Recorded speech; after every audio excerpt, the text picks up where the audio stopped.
Prezident Shavkat Mirziyoyev raisligida davlat aktivlarini xususiylashtirish sohasidagi ishlar natijadorligi va kelgusidagi ustuvor vazifalar muhokamasi yuzasidan video selektor yig'ilishi o'tkazildi. Tadbirda xususiylashtirish jarayonini samarali tashkil etish, auksionda qatnashish tartiblarini soddalashtirish va ishtirokchilar sonini ko'paytirishga qaratilgan vazifalar muhokama qilindi. Qayd etilganidek, joriy yilda 900 dan ortiq davlat mulki sotuvga qo'yiladi. Endi davlat mulklarini 1 so'm qiymatida savdoga chiqarish, yer uchastkalarini investitsiya majburiyati bilan sotish amaliyoti bekor qilinadi va ular bozor bahosida elektron savdolarga chiqariladi. Bundan tashqari, onlayn auksionda qatnashish uchun to'lovlar bekor qilinadi va tadbirkorlarga elektron ro'yxatdan o'tish xarajatlari davlat aktivlarini boshqarish agentligi tomonidan qoplab beriladi. Auksionda mulkni sotib olganda to'lov muddati hozirgi 5 kundan 15 kungacha uzaytiriladi. Bundan buyon davlat ulushi 50% dan yuqori bo'lgan tashkilotlarning bino inshootlari, transport vositalarini sotish va ijaraga berishni faqat elektron auksion orqali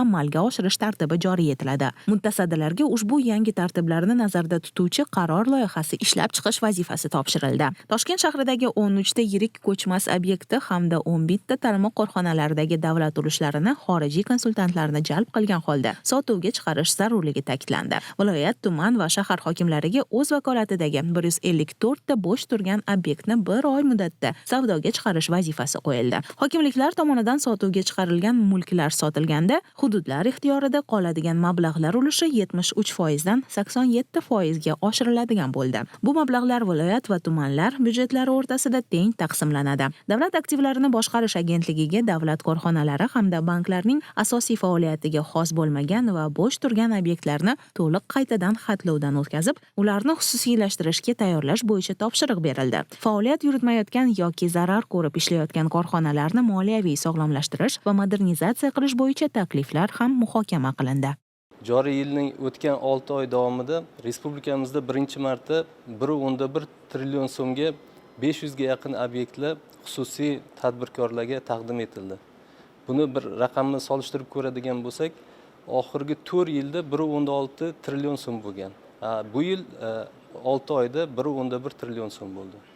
Va oldimizda katta maqsadimiz turibdi. Joriy yil oxirigacha mana shu xususiylashtirish hisobiga 6 trillion so'm mablag'i davlat byudjetiga manba sifatida ta'minlab berish va ushbu vazifani bajarish.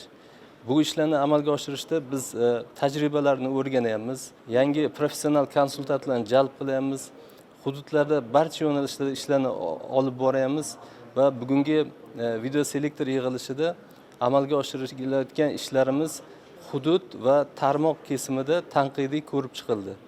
Yig'ilish juda ham tanqidiy ravishda o'tkazildi.